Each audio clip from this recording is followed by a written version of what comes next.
¿Cómo les va, señores? Muy buenas tardes a los presentes. Damos inicio a la clase de motores de combustión interna. El día de ayer estábamos revisando lo que es el ciclo termodinámico de los motores Otto. El día de ayer revisamos todo lo que es la parte teórica, digamos. Cómo sucedería en la parte donde no existen pérdidas. Entonces hoy en día vamos a seguir revisando y vamos a revisar pues la parte real. Ya hemos visto el ciclo teórico, vamos a ver el ciclo real.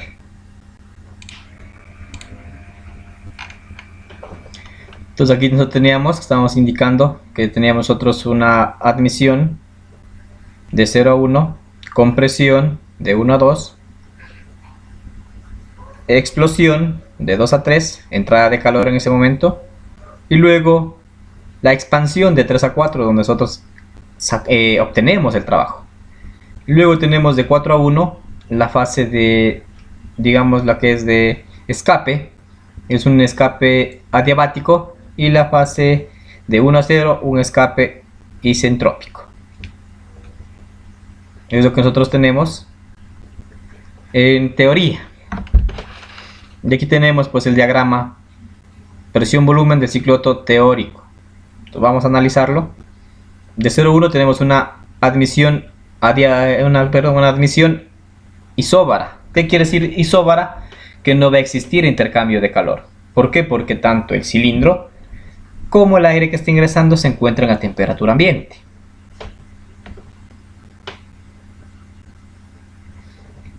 Luego vamos de 1 a 2. Tenemos una compresión adiabática. En esta igual vamos a tener nosotros un aumento de temperatura porque se vamos a comprimir la mezcla aire-combustible, pero este calor no va a haber intercambio entre la parte interna, digamos, y el exterior. Prácticamente ahí tenemos nosotros nuestro ciclo cerrado, digamos, en lo que alrededor está a temperatura ambiente. Y internamente en la cámara de combustión, como estamos comprimiendo una mezcla, pues va a subir la temperatura. Estábamos hablando más o menos de unos 800 grados centígrados. Luego tenemos la entrada de calor, la fase de explosión, donde nosotros metemos trabajo. ¿El trabajo cuál va a ser? La energía, que va a estar a 12.000 voltios. Y en esta fase pues tenemos una subida de presión y también un aumento de temperatura. Esta es la fase de explosión, o también conocida como combustión isócora. Ingreso digamos, bruscamente de temperatura y presión. Luego tenemos la parte de trabajo, o que es de expansión de 3 a 4, que es una expansión adiabática. Luego de que ya el pistón regresó al punto muerto inferior, antes, digamos, porque todavía está antes de llegar, tenemos otra la fase ya de escape, donde ya se abrió la válvula de escape y comenzaron a salir los gases remanentes de la combustión. Entonces tenemos el escape, primera fase del escape, es isócora. En ese caso pues estamos expulsando todos esos gases al medio ambiente. Y también es como un ciclo de enfriado, ya que esos vapores se encuentran a altas temperaturas y salen esos por el tubo de escape. Luego tenemos ya la segunda fase de 1 a 0, que es la segunda fase de escape, que es una fase isóbara. En la isóbara pues ya no existe intercambio de calor. ¿Por qué? Porque ya salían esos gases que estaban en altas temperaturas. Ahora sale el restante, que está ya más o menos a temperatura ambiente. Entonces no se perderán. Isóbara, todo donde dice isóbara no existe intercambio de calor. Isócora, aquí sí va a existir intercambio de calor. Y adiabática pues tenemos un aumento de temperatura, pero internamente, digamos que va a ser un sistema cerrado. Y aquí tenemos isócora, que es en la parte 2 a 3, que es ingreso en cambio de alta presión y alta temperatura. Recordemos que aquí vamos a llegar nosotros a los 20.000 o 25.000, creo que sea, grados centígrados, si no me equivoco. Entonces aquí tenemos otros, vean, punto muerto inferior y el punto muerto, bueno, no, pues aquí punto muerto superior, no sé por qué se han equivocado, aquí le han puesto la I, es la S, y el punto muerto inferior.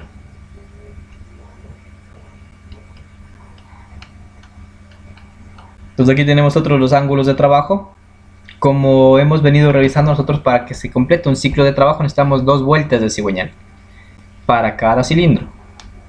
Recordemos que estos van funcionando de 2 en 2. Ya. Entonces primero vamos a tener nosotros una admisión 180 grados, que es prácticamente el desplazamiento del punto muerto superior al punto muerto inferior. Luego tenemos 180 grados más, que es la fase de compresión, en cambio la fase de ascendente del punto muerto inferior al punto muerto superior. Luego este desciende, después de la explosión o la combustión, desciende bruscamente 180 grados por la fase de expansión. Entonces desciende punto muerto superior, punto muerto inferior. Y ya cuando aprovecha ese trabajo, pues nuevamente comienza a subir y saca sus gases remanentes o esos gases residuales de la combustión y gira 180 grados. Y sería la fase de escape. Y nuevamente va a seguir el ciclo infinitamente hasta que nosotros detengamos nuestro vehículo.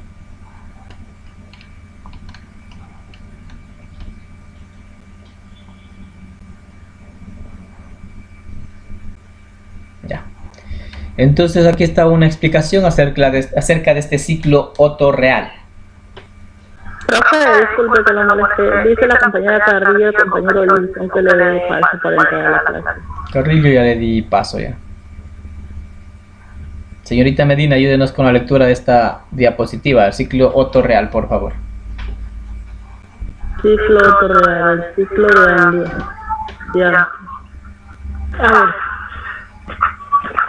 Ciclo de Otto real. El ciclo es abierto, se intercambia masas con el exterior durante los procesos de admisión y de escape.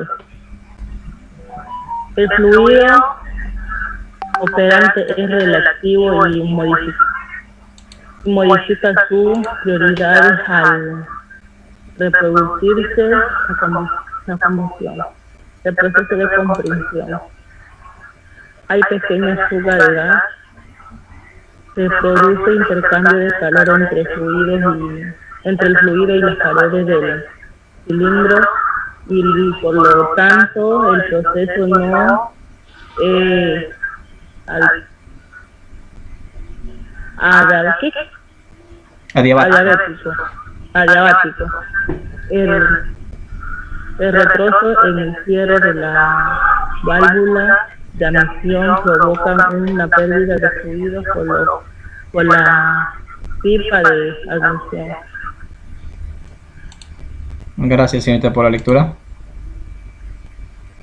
Entonces, analicemos qué dice esta diapositiva. Algo interesante nos dice. Efectivamente, nosotros tenemos 2 ciclos abiertos. El ciclo de admisión como de escape. En este nosotros vamos a tener intercambio en ese caso de fluido operante. Entonces, bueno, intercambio de masa con el exterior. Claro, al momento que nosotros hacemos la admisión, ingresa una masa de aire y también el combustible. Entonces va a haber intercambio con el exterior. Y al momento que inicia la fase de escape, pues se abre la válvula de escape y deja salir estos gases, digamos, remanentes o residuos de la combustión para que salgan al medio ambiente. Es por eso que son ciclos abiertos. Tanto admisión como escape. Entonces el fluido que nosotros ingresamos, que es la mezcla aire-combustible, 14.7 partículas de aire y una partícula de combustible, y estas se van a modificar. Sus propiedades pues cambian. Están en el estado gaseoso y al momento que nosotros pues, lo comprimimos, digamos, estamos haciendo que se genere calor y al momento que damos la chispa pues te va a explotar. Entonces estamos cambiando sus propiedades químicas al producirse la combustión. En el proceso de compresión, nosotros ya notamos que hay pequeñas fugas, que siempre las va a haber. Estas fugas, por más que nosotros tratemos, digamos, de eliminarlas, algo vamos a lograr sellarlas, pero es muy difícil. Siempre va a haber una pequeña cantidad de este aire combustible que se va a escapar. Por eso hay pequeñas fugas de gas. Se va a producir intercambio de calor entre el fluido y las paredes del cilindro. Recuerden que en las paredes, por ahí pasan los conductos de refrigeración. Entonces, por ende, va a haber intercambio. Entonces, en la fase de compresión ya no va a ser adiabático. En adiabático no dice que no va a haber intercambio entre el medio externo y el medio interno. Pero en este sí va a haber. Entonces, ahí tenemos nosotros una pequeña pérdida en este proceso de compresión. También hay una pequeña fuga en la parte del cierre de las válvulas. Nosotros en la anterior clase escuchamos acerca del cruce de válvulas, que es cuando se está terminando de cerrar la válvula de escape y está comenzando a abrir la válvula de admisión. En esta fase va a haber un retraso, digamos, del cierre. Y ese es el cruce de válvulas. Y mientras la una termina de cerrarse y la otra de abrirse, pues ya estamos perdiendo una pequeña cantidad. Claro que es insignificante, pero si nos metemos a cuestiones de cálculo, aquí vamos a hacer vamos a hacer los cálculos durante la vida útil del motor y vemos que si estos pequeñísimos fugas que casi casi nosotros no las asimilamos, casi no notamos, pero al final sí es una pérdida. Entonces este es el ciclo real. El ciclo teórico, pues no había pérdidas, teníamos los procesos bien definidos. Aquí tenemos un trabajo adiabático en el cual pues no hay intercambio, simplemente va a haber el aprovechamiento del trabajo, pero vemos que no es adiabático. ¿Por qué? Porque sí va a haber pequeñas pérdidas. Digamos, ya comienzan a desgastarse los rines o algo, pues ya va a comenzar a haber fugas. Y por ende va a descender la presión. Entonces, en la fase de combustión, que vemos aquí en el ciclo real, en la parte nos dice que es isócora, solamente va a haber ingreso, digamos, de temperatura. Pero en la parte real nos dice que hay pérdidas de calor hacia el fluido refrigerante. Claro que va a haber pérdidas, al menos tenemos otros de unas camisas húmedas, pues alrededor tenemos aceite, tenemos los conductos de refrigeración. Entonces estos van a estar llevándose esta temperatura en exceso. Entonces sí hay pérdidas de calor hacia el fluido refrigerante.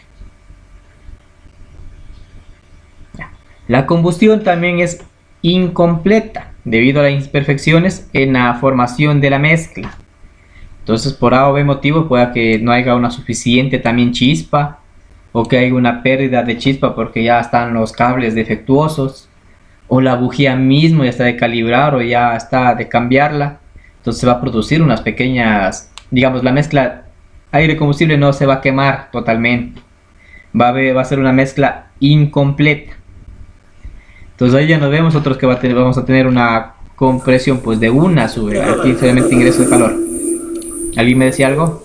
Señor Lugo. Si ocasiona medio incompleta, si causa problema, ¿qué nos avisa que está fallando eso? Y es que esto es simplemente, ¿quién nos ayuda a censar esto? Nosotros tenemos el sensor de oxígeno. El sensor de oxígeno tenemos dos. Uno en el primer, digamos, uno antes del catalizador y el otro después del catalizador.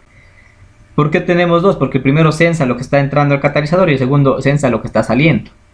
Y si es que sale, digamos, según los parámetros establecidos, es que sale en niveles más altos, pues ya se nos prende el check engine, que nos está informando que tenemos una mezcla, digamos que tenemos una mezcla rica, puede ser. Entonces de ahí viene la parte de ustedes como tecnólogos de evidenciar dónde es la falla, porque a nosotros nos puede salir mezcla rica en el escáner. Entonces hay que diferenciar dos palabras claves aquí.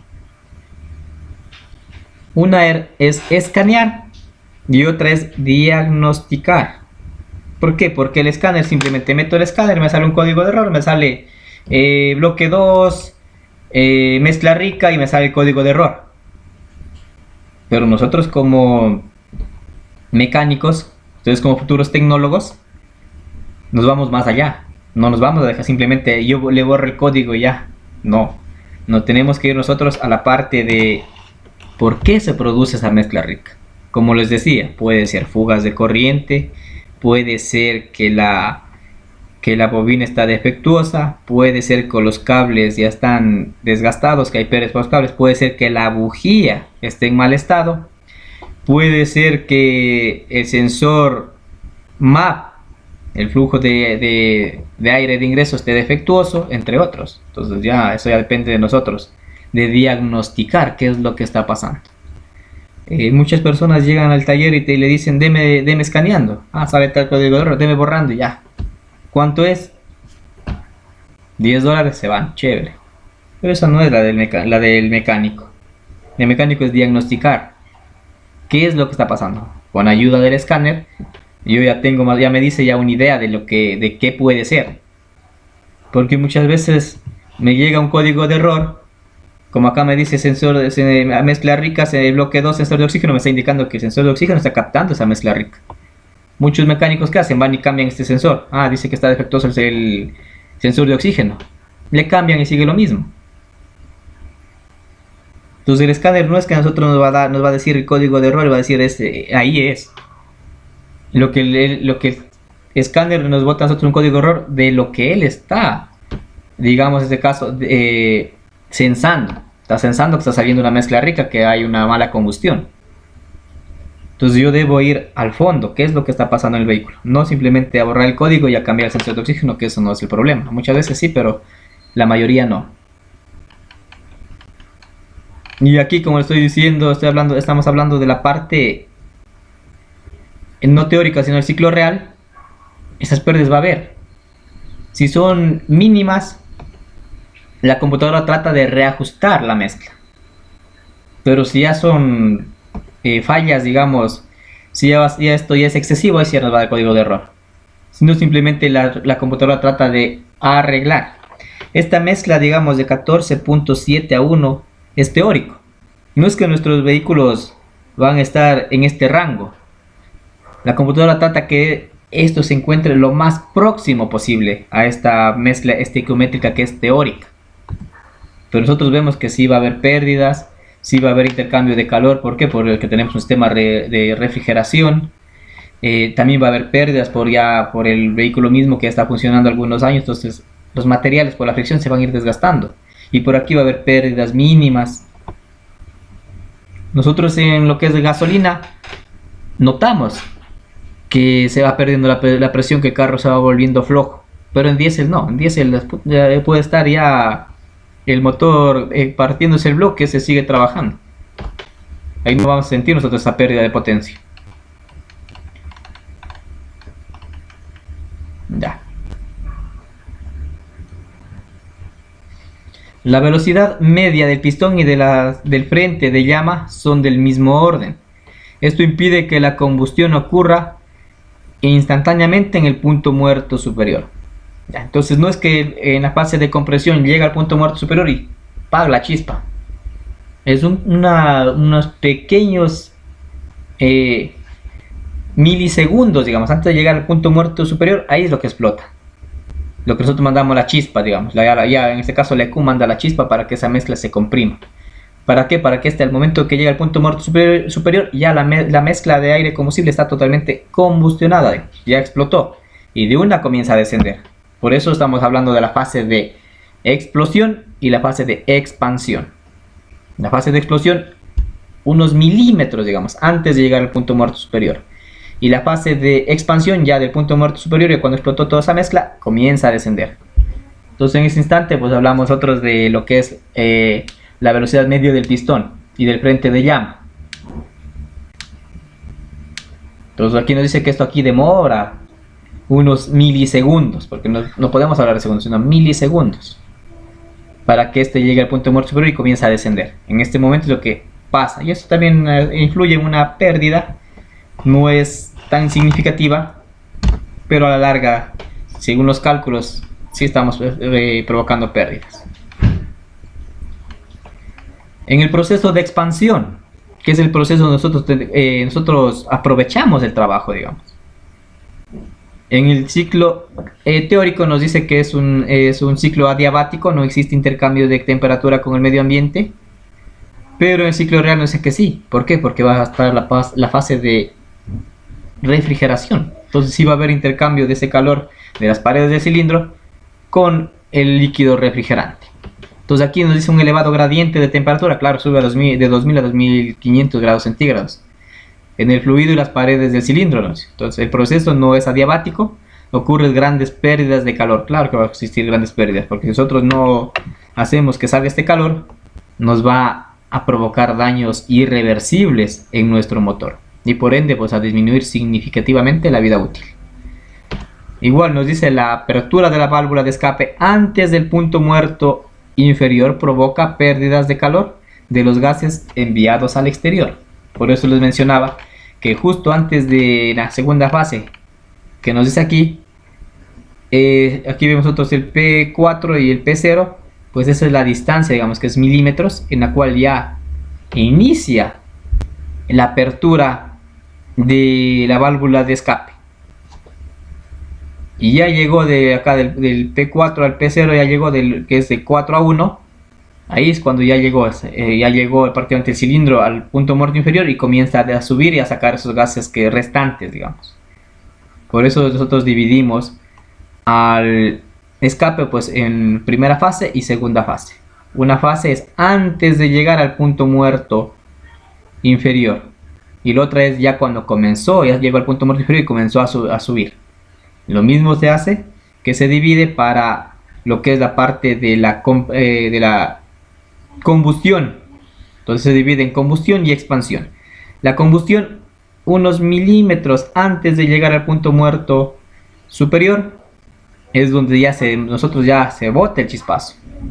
El pistón llega al punto muerto superior y ya la mezcla está prácticamente combustionada y esa fuerza le hace que regrese, que ya sería del 3 al 4, que es el ciclo de trabajo. Aquí vemos nosotros chéveres, adiabático, no existe intercambio de calor, pero en la realidad sí pasa. Estamos nosotros perdiendo gran cantidad de calor. ¿Por qué? Porque es contraproducente para nuestro vehículo. ¿Quién se encarga de sacar ese calor?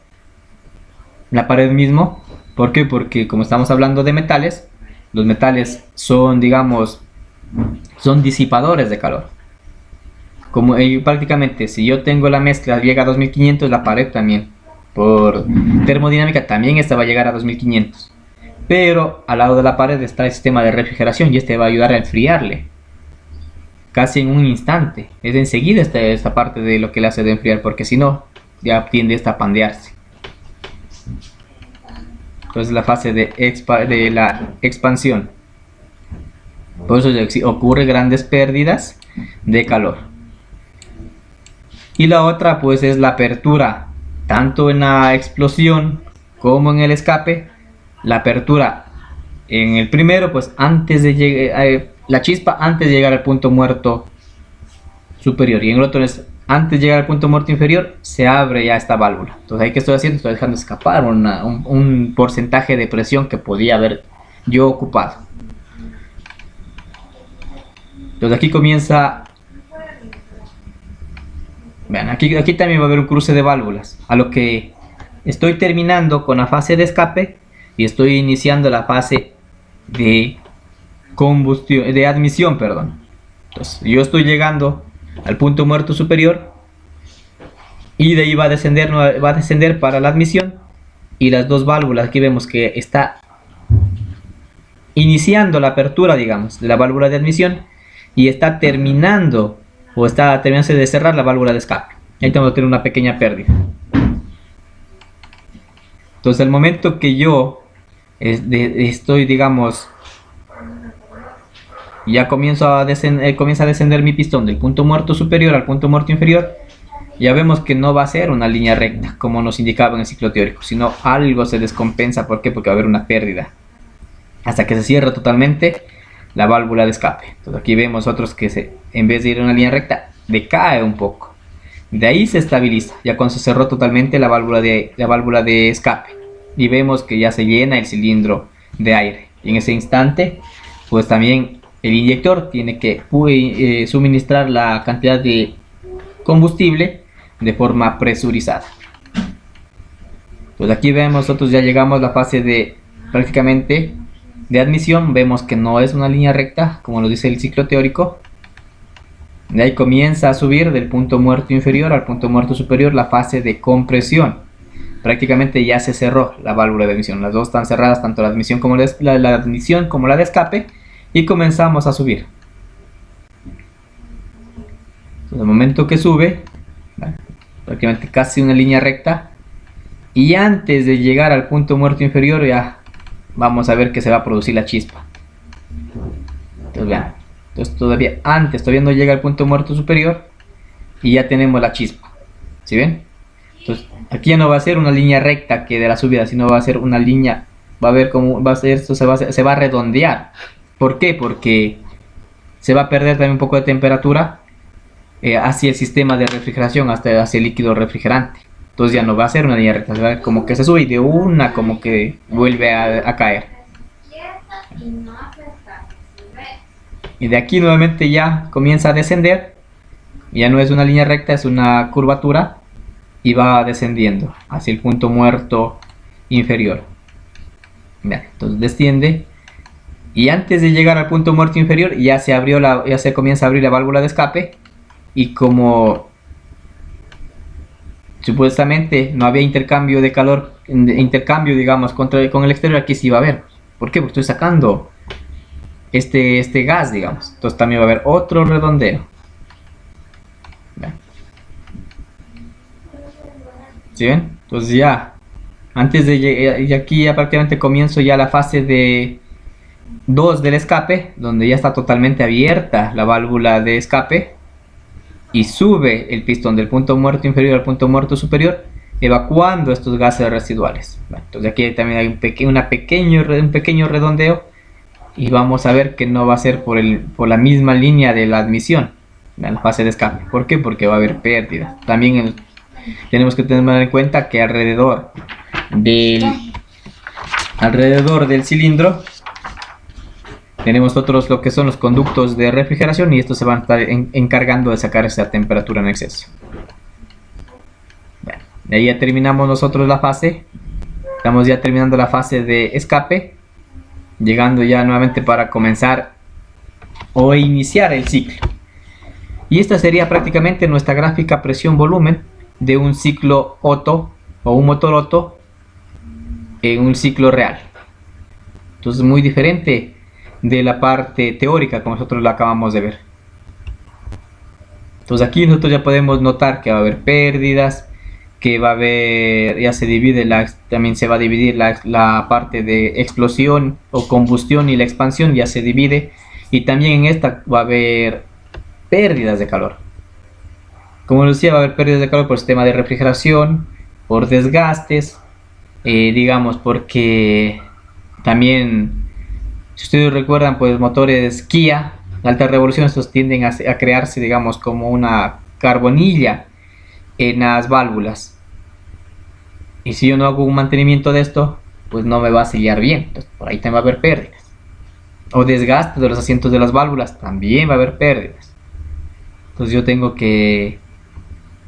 pérdidas por todo lado.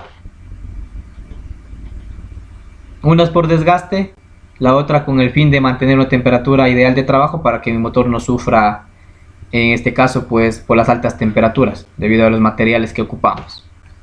Entonces esta ya sería nuestra gráfica real. Y ahora veamos cómo difiere esta de la parte teórica. Parte teórica, pues como vemos, va a ser una línea recta, tanto de admisión como de la fase final del escape. Y nosotros en la fase de compresión, sube bonito y de ahí en la fase de explosión, pues una línea recta, y de ahí va la fase de expansión, baja. Supuestamente no hay intercambio, de ahí baja nuevamente una línea recta en la primera fase del escape, y por la misma línea de admisión pues se produce la línea de escape. Entonces eso es lo ideal, digamos, lo que se quiere en los motores. Pero en la práctica, en la parte real, vamos a tener grandes pérdidas. Por eso siempre digo, los motores de combustión interna son ineficientes. Serían eficientes si yo aprovechara por lo mínimo el 60 o 70% de toda esa energía, todo ese calor que estoy ingresando. Por eso lo estoy aprovechando como máximo 27, 28, y esos motores de alta gama. Entonces esta gráfica se nota por qué. Esa es la gráfica real que nosotros debemos tener en cuenta. Entonces aquí tenemos nosotros las pérdidas de calor. Señorita Carrillo, ayúdenos con la lectura, por favor.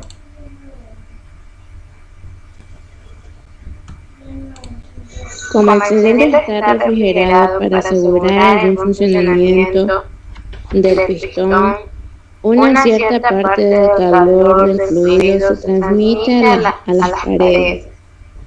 Se produce, por tanto, una pérdida de trabajo útil correspondiente a la superficie A de la figura. Gracias, señorita Carrillo. Entonces aquí tenemos otra superficie.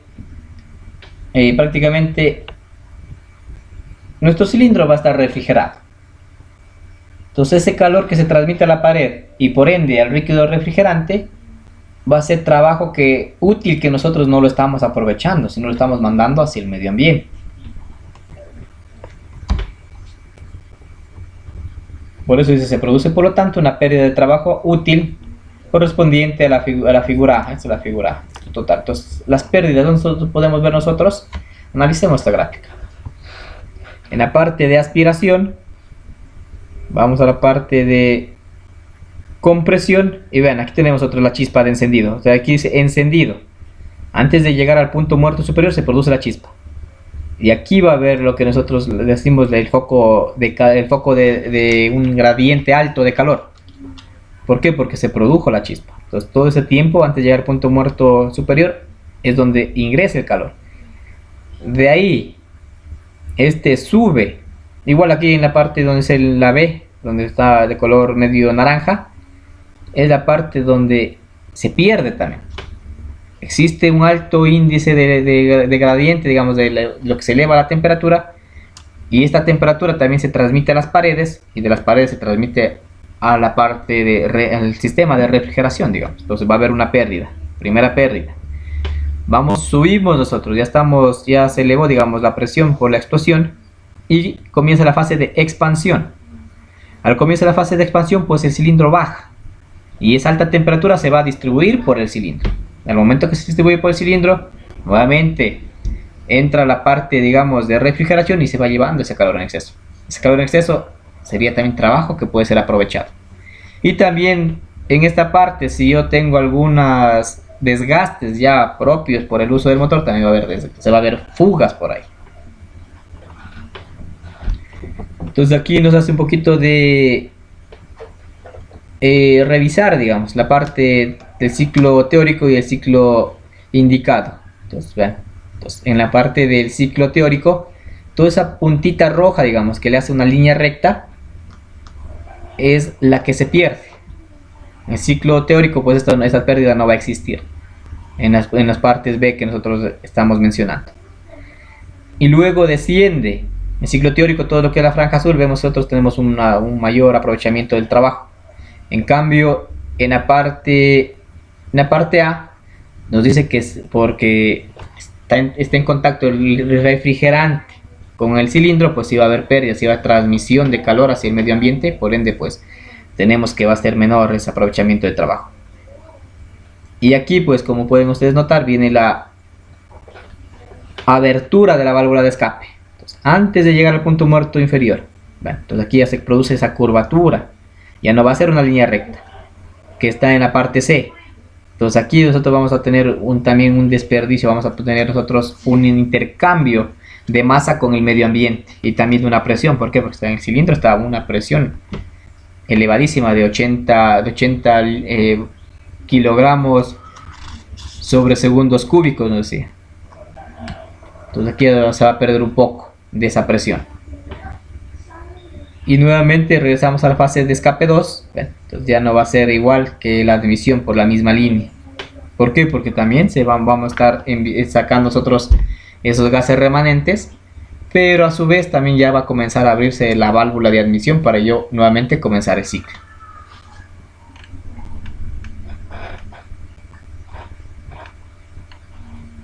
Otra cuestión que debo tomar en cuenta: una combustión no instantánea. Señor Lugo, ayúdenos con la lectura.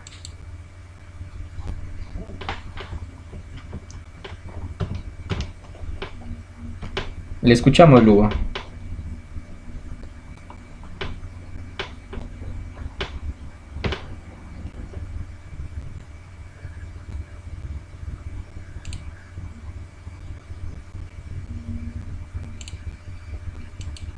Parece que se ha dormido el Lugo.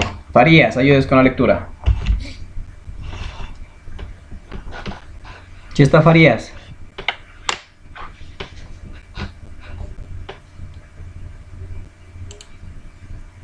Entonces Lugo y Farías no tienen actuación en clase. Mosquera. Presente, profesor. Ayúdenos con la lectura. Combustión no instantánea. En el ciclo teórico se supone que la combustión se realiza a volumen constante, es por tanto instantánea. En el ciclo real, por el contrario, la combustión dura un cierto tiempo. Si en el encendido tuviese lugar justamente en el PMS, punto muerto superior, la combustión ocurriría mientras el pistón se aleja de dicho punto y el valor de la presión sería inferior al previsto, con la correspondiente pérdida de trabajo útil, por lo que es necesario anticipar el encendido de forma que la combustión pueda tener lugar en su mayor parte, cuando el pistón se encuentra en la proximidad del punto muerto superior.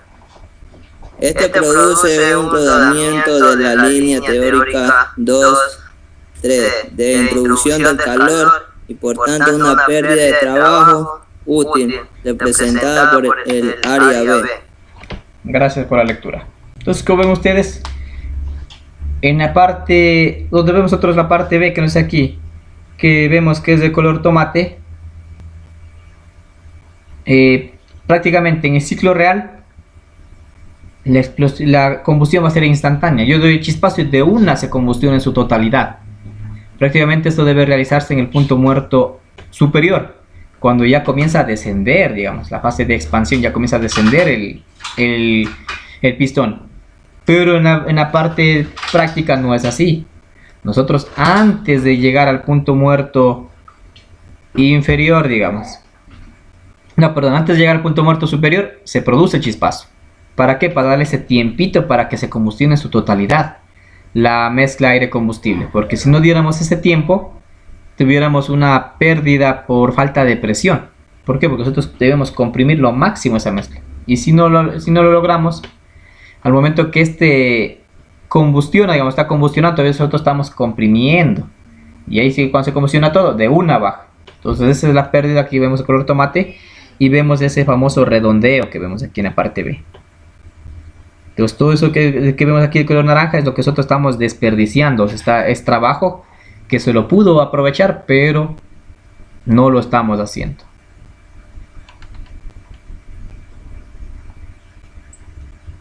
También tenemos nosotros el tiempo de la apertura de válvula de escape. Ya cuando ya pasó el redondeo de la parte B de la combustión y ya comienza la fase de expansión, pues nosotros también aquí sucede algo parecido que en la combustión y expansión, que ya la dividimos.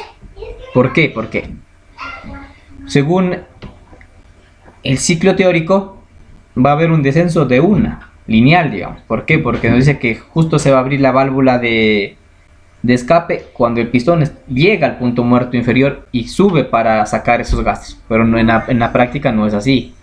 Antes de llegar al punto muerto inferior ya se abrió la válvula de escape. ¿Para qué? Para que salgan esos gases de escape que están en altas temperaturas, con el fin también de ayudarnos a refrigerar. Y el momento que este está ya cerrándose en su totalidad, ingresa el aire de admisión y este también nos ayuda a refrigerar y evacuar un poco también de este aire. Por eso va a haber una pérdida ahí, va a haber un cruce de válvulas, también va a tener una pequeña pérdida. Entonces dice, este hecho provoca una pérdida de trabajo útil representada en el área C, en la parte negra, de color negro aquí. ¿Por qué? Porque se va a abrir antes, aquí vemos, ¿verdad? Antes de la llegada al punto muerto inferior ya se aperturó la válvula de escape. Sin embargo, menor que la que se tendría si el adelanto de la abertura de la válvula de escape. Entonces, si nosotros no hacemos este adelanto de la apertura de la válvula de escape, pues tendríamos mayores pérdidas. Es lo que nos dice la parte teórica. Entonces, como definición, ya saliendo de la parte termodinámica de este motor que hemos analizado, entonces tenemos como definición: el motor de combustión interna o cicloto, este lo que hace es la transformación de la energía química en mecánica. La energía mecánica se manifiesta en la rotación del eje del motor, y el eje de rotación unida al mecanismo que prácticamente nos sirve, esa va a la transmisión que nos ayuda a mover nuestro vehículo. Es una definición del motor. Entonces nosotros transformamos la energía química en mecánica. Esa energía, pues, ¿cómo lo hacemos de química la llevamos a mecánica? Por medio de la cadena cinemática que vemos aquí, que es el pistón, biela y el cigüeñal, que viene, pues, la biela, pues, es sujetada por las muñequillas del cigüeñal, y de una vez estamos transformando ese trabajo de movimiento lineal en rotatorio, que es el que nosotros vamos a utilizar. Y este, pues, viene unido a una transmisión, la cual nos ayuda a variar las relaciones de transmisión y con ello, pues, tener las diferentes velocidades de nuestro vehículo. Regresando un poco acerca de la clasificación de los motores, tenemos el motor de generador de estado térmico. Tenemos también clasificaciones por el combustible, por el modo de trabajo, por la disposición de los cilindros, por la distribución o disposición de las válvulas, por el tipo de inyección o alimentación, por el encendido, por la refrigeración, según el modo de lubricación y según la aplicación. Entonces tenemos varias clasificaciones de estos motores que ciclot, y todos estos, pues, se basan en los principios de la termodinámica.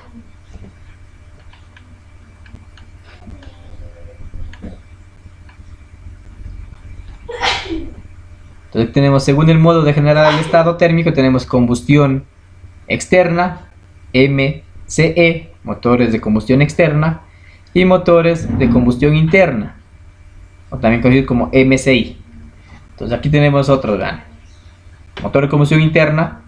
Nosotros tenemos un caldero, digamos, y ese caldero nos ayuda a que esta agua, en este caso, se transforme en un vapor, y este vapor, pues, va a ingresar a este pistón o al cilindro, pues, y va a hacer que este pistón se mueva. Es un motor de combustión externa. Y nosotros, el famoso que tenemos es el motor de combustión interna, que utilizamos en la parte automotriz, que nosotros comprimimos la mezcla aire-combustible, damos un chispazo. Al momento que damos chispazo, hay esta reacción, digamos, química, que nos da la fuerza para realizar el trabajo.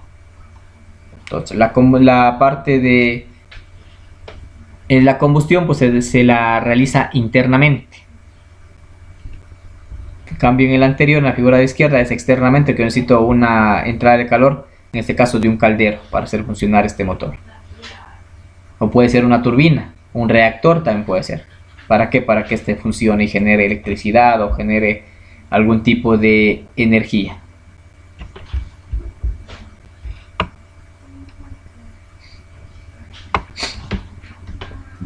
Entonces aquí tenemos motor de combustión interna, el que conocemos, famoso cilindro, válvula de admisión, escape en la parte de entrada de la mezcla aire-combustible y la parte de salida de gases de escape. Y motor de combustión externa, pues tenemos un caldero. Efectivamente tenemos un motor de vapor. ¿Qué pasa con este? Nosotros tenemos que introducir, en este caso, carbón. Tenemos el agua, al momento que se caliente, pues se transforma en vapor, y este va a ser el que mueva este pistón. Y al momento de moverse este pistón, también tenemos acá una cadena cinemática, la cual va a hacer que se muevan los neumáticos, digamos. En este caso es de este tren, es un tren de vapor. Y así, pues, obtenemos nosotros el movimiento de este vehículo, un motor de combustión externa.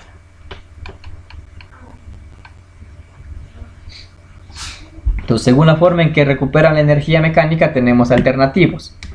Según el encendido de la mezcla de aire combustible, nosotros tenemos los MEP, que son motores de encendido provocado, y los MEC, motores de encendido por compresión. Los MEP, pues estamos hablando de motores cicloto, encendido provocado, todo lo que utiliza una bujía para que provoque esa combustión.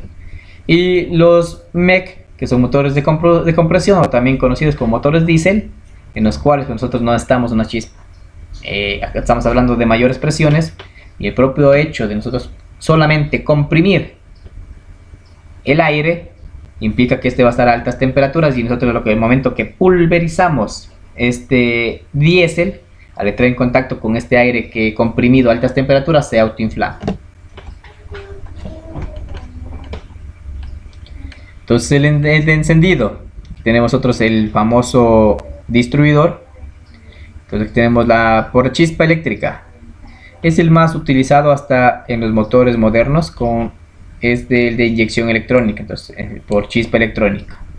Tenemos sistema de encendido convencional que tenemos acá con el distribuidor, y el sistema de encendido DIS, que ya es prácticamente un sistema electrónico. Aquí nosotros tenemos la batería, el switch de encendido, tenemos la bobina que nos ayuda a llevar ese voltaje de 12 voltios, a elevarlo a 12.000 hasta 18.000 y llevarlo al distribuidor, y el distribuidor pues se encarga de enviar por los cables de alta tensión a las bujías. El distribuidor hace la fase de distribuir, por su nombre lo dice, pues es distribuidor, distribuye según el orden de encendido el chispazo a cada una de las bujías en el momento en el que sea necesario. Tenemos también el encendido por autoencendido. Bueno, el autoencendido. Este se utiliza en motores diésel, entonces serían los motores MEC, encendido por compresión. Entonces aquí tenemos el gráfico de un sistema de encendido DIS. Entonces tenemos la batería, el switch, tenemos acá en este caso un distribuidor ya totalmente diferente, ya no es el famoso conejo que acá tenemos, que es que se lo conocía como famoso conejo, que se iba girando y según los topes que iba dando en la tapa pues iba mandando la corriente. No, acá esto ya es diferente. También tenemos una EQ, tenemos sensores, ya tenemos sensor MAP, tenemos la TPS, tenemos diferentes tipos de sensores que nos ayudan a sensar.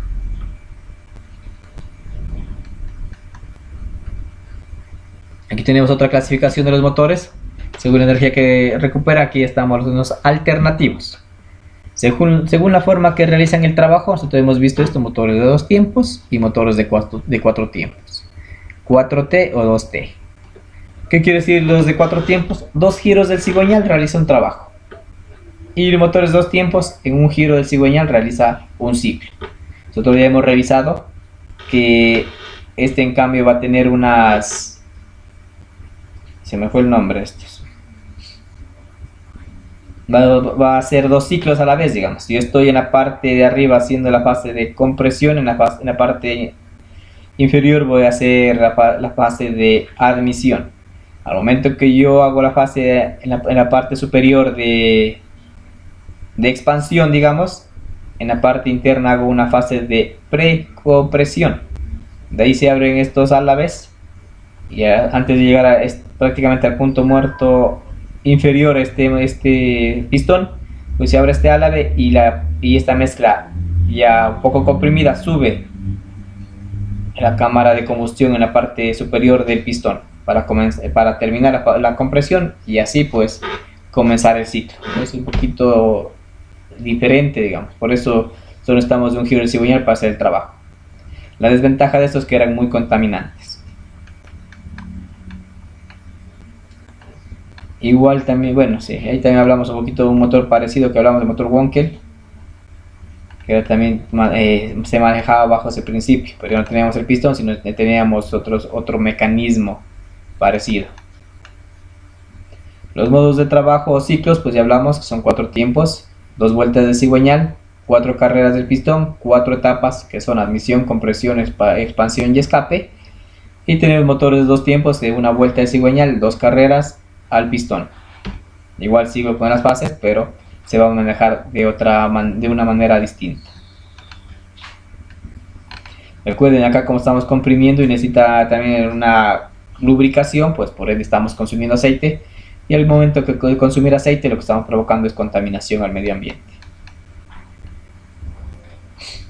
Por el tipo de refrigeración tenemos por refrigeración de agua o en este caso refrigerante y por refrigeración de aire. La mayoría de motos tiene refrigeración por aire. Tenemos el famoso motor rotativo, el motor Wankel que estaba mencionando, que también nos dice que es una turbomáquina de gas, es volumétrico, motor Wankel. Nos revisamos a breves rasgos porque ya hemos revisado ya en el primer parcial. Solo es como un recorderis nomás. Tenemos la clasificación de los motores. Tenemos por reacción, pues son los cohetes. Un reactor tiene un tanque con combustible y otro con comburente o el oxígeno. Ya. Entonces, los dos gases al calentarse se dilatan y salen a gran velocidad. Cuando más velocidad de salida tenga los gases, producirá por la combustión más velocidad tendrá el cohete. Aquí ya depende cómo se manejen para la velocidad de salida y choque, digamos en este caso, tanto de aire como del oxígeno como del combustible para darle más potencia al motor. Tenemos una fórmula que dice masa de gas por volumen de gas es igual a masa del cohete por volumen del cohete. Entonces a mayor velocidad, mayor potencia al cohete. También tenemos un turborreactor, que por lo general utilizan las turbinas en los aviones. El aire entra aspirado por las hélices, pues está ingresando el aire. Esta hélice pues, lo que hace es absorber el aire y mandarlo al compresor para comprimirlo. Aquí tenemos el queroseno en la cámara de combustión y explota a gran velocidad empujando el avión. Hoy en día también tenemos el combustible de avión que tiene mayor octanaje que la gasolina que utilizamos para nuestros vehículos. Pero con pues, si tiene menor octanaje va a producir una quema, digamos, más limpia. No va a haber tantos residuos o no va a haber, digamos, combustible que no se ha quemado, porque la parte que nosotros estamos hablando de octanaje, entre menor octanaje tenga, pues mayor resistencia tiene para encenderse y por ende va a haber pérdidas ahí, va a haber combustible no quemado. También tenemos los famosos turbofan. Este motor utilizan los aviones comerciales porque son más silenciosos. Al estar el fan se suma dos efectos. Refrigera al turborreactor. El flujo de aire es mayor. El avance del avión se hace gracias al fan y a los gases. Entonces es un tipo de turbina o una variación que en este caso es más silenciosa. ¿Para qué? Para eso, para los aviones, utilizan para los aviones de pasajeros. ¿Para qué? Para que ellos no sientan, digamos, este ruido de estas famosas turbinas y puedan viajar pues de una manera confortable. Tenemos una turbohélice. Aquí la turbina también gira en la hélice dentro. La propulsión se debe a dos causas: a los gases que salen por la parte posterior a poca velocidad, porque la mayor parte de energía se gasta al mover la turbina y al empujar la hélice. Vemos un poquito más robustas. Estas prácticamente están en solo lo que son avionetas.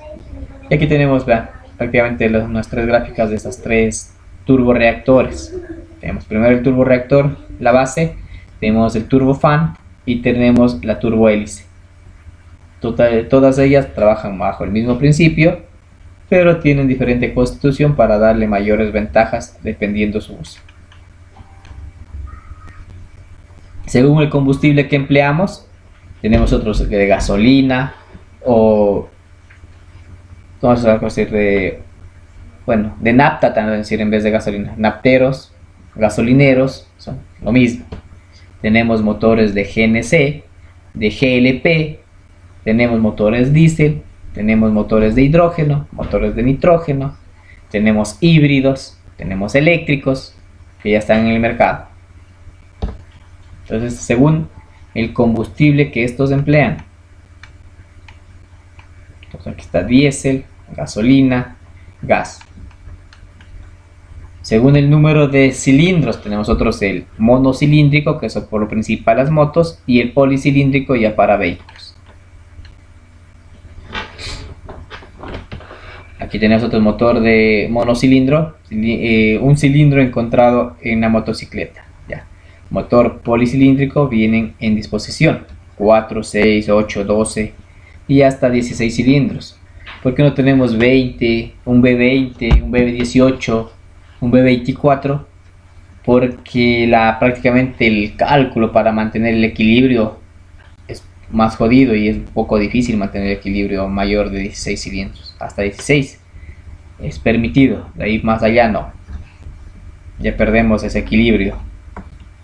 Y existen muchas fuerzas que lo que hacen es fracturar el cigüeñal no soporta. Según la disposición de los cilindros, pues nosotros tenemos en línea, como vemos acá, tenemos cilindros opuestos, tenemos motor estrella, motores en B. Aquí está según la disposición de los cilindros, en línea, en B, opuestos, radial o estrella, en H y motor en W o W, como quieran decirlo. Tenemos otros, según la parte de la distribución o disposición de las válvulas, tenemos el SB o el OHB. Ustedes han de haber visto estas dos denominaciones. Entonces la SB está en desuso prácticamente. No se utiliza desde hace tiempo, ya que las válvulas no están colocadas en la culata, sino en el bloque del motor, lo que provoca que la cámara de compresión tenga que ser de mayor tamaño, y también las cabezas de las válvulas se vean limitadas. En cambio, el OHB se distingue por tener el eje de levas en el bloque motor y las válvulas dispuestas en la culata. Bueno, hay otra denominación también, vamos a verla. Tenemos la OHC, tenemos la OHB. La OHC también nuevamente se distingue por tener árbol de levas en la culata del mismo que van las válvulas, uno de los más utilizados, pero es un solo árbol de levas para tanto válvulas de admisión como para válvulas de escape. Y tenemos el DOHC, utiliza sobre todo en motores con 3, 4 y 5 válvulas por cilindro, imagínense. En este pues también ya se distingue dos árboles de levas, uno para las válvulas de admisión y otro para el de escape. Entonces aquí tenemos sistema OHB. Como ven, pues en el bloque motor estaban prácticamente estas válvulas y limitaba mucho la cámara de combustión, tenía que ser mucho más grande y había muchas limitaciones con el tamaño de las válvulas tanto de admisión como de escape. Tenemos sistema OHC. En este caso el árbol de leva estaba en el bloque motor, y el sistema DOHC, pues que prácticamente el árbol de levas está en la culata conjuntamente con las válvulas.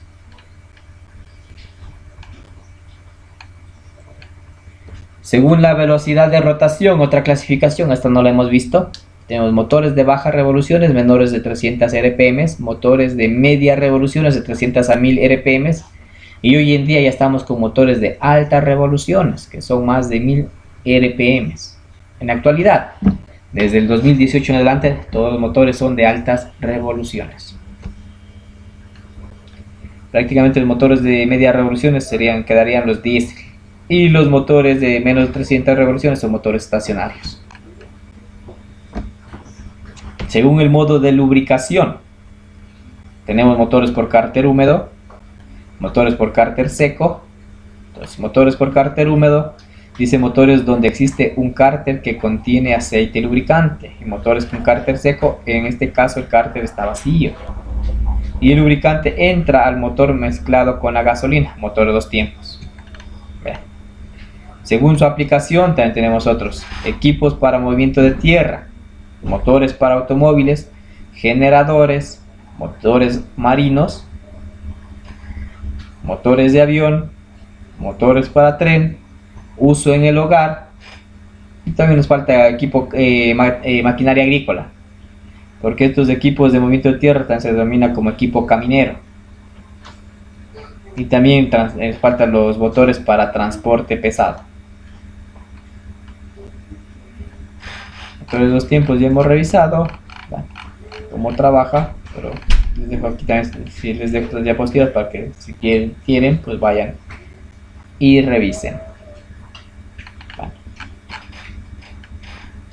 Motor rotativo Wankel, que ya hemos revisado, que es poco diferente, es un motor funcionamiento parecido al 2 tiempos, pero son motores muy pequeños que tienen gran potencia. En cada uno de este rotor, digamos, en cada carilla, se va realizando un proceso: admisión, compresión, explosión y escape. Entonces tiene prácticamente, al momento de dar un giro, pues tenemos mayor aprovechamiento de esta mezcla, digamos, tenemos mayor potencia. Pero la desventaja de este, pues, que tiene que estarse lubricando, y el aceite también se va a ir quemando en la fase de combustión, y por ende pues se han hecho, pues, estas normativas ambientales fueron desplazándose.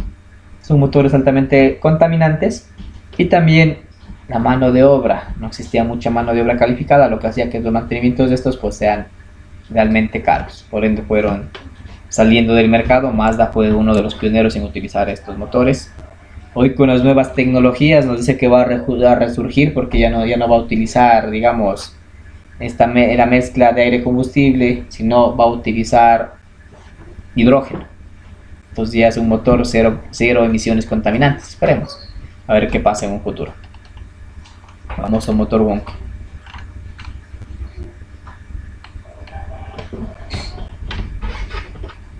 Entonces aquí está una pequeña práctica, un deber que tienen que hacer ustedes revisando estas diapositivas. Son 17 preguntas. Entonces tenemos otros. ¿En qué año construye Otto el motor de combustión interna? Simplemente es que sean preguntas, que sean respuestas breves, ¿no? Entonces, pregunta el año. Entonces aquí tenemos nosotros el año. En 1876.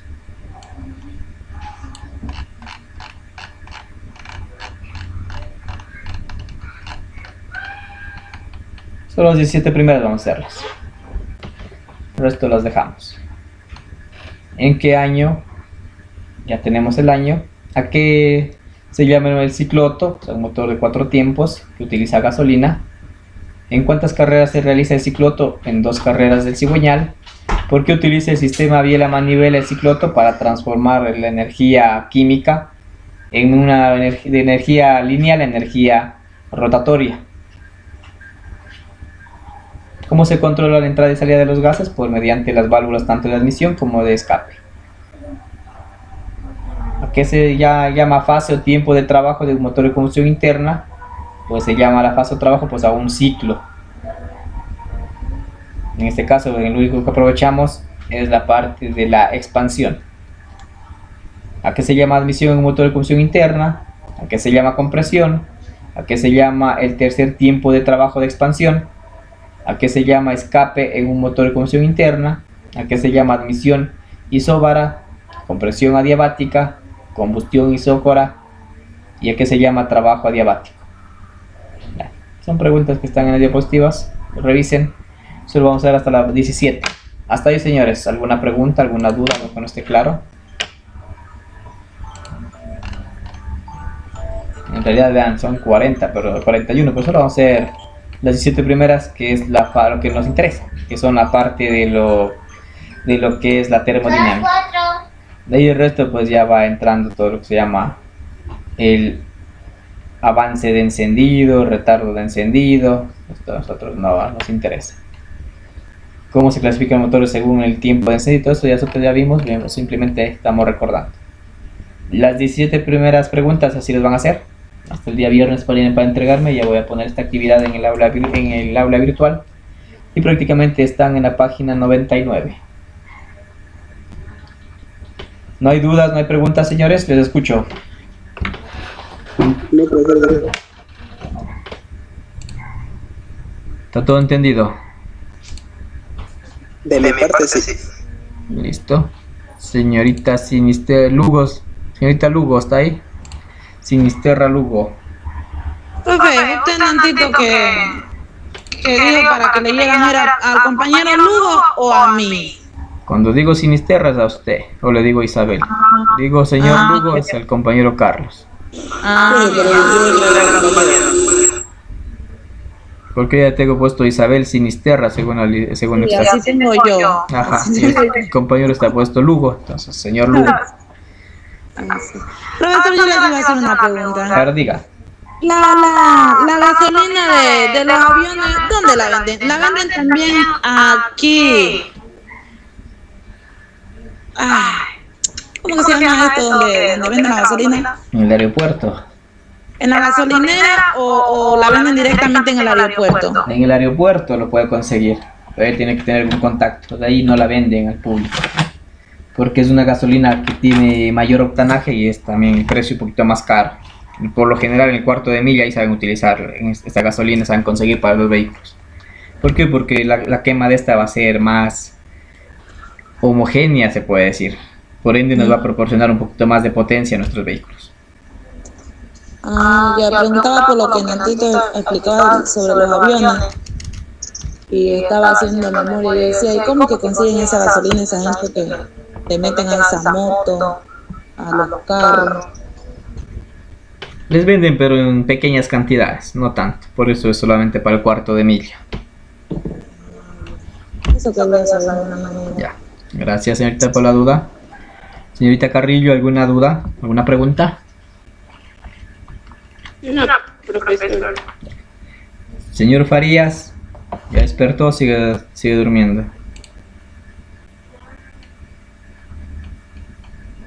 Listo, señores, con eso pues terminamos. Recuerde realizar las preguntas, llenarlas. Todas están en las diapositivas. Todo está ahí. Vuelva a revisar y conteste. Profe, la diapositiva va a estar en la plataforma. Ya están, ya. Bueno, justo aquí estamos en la semana 13. Déjame ver que se abra.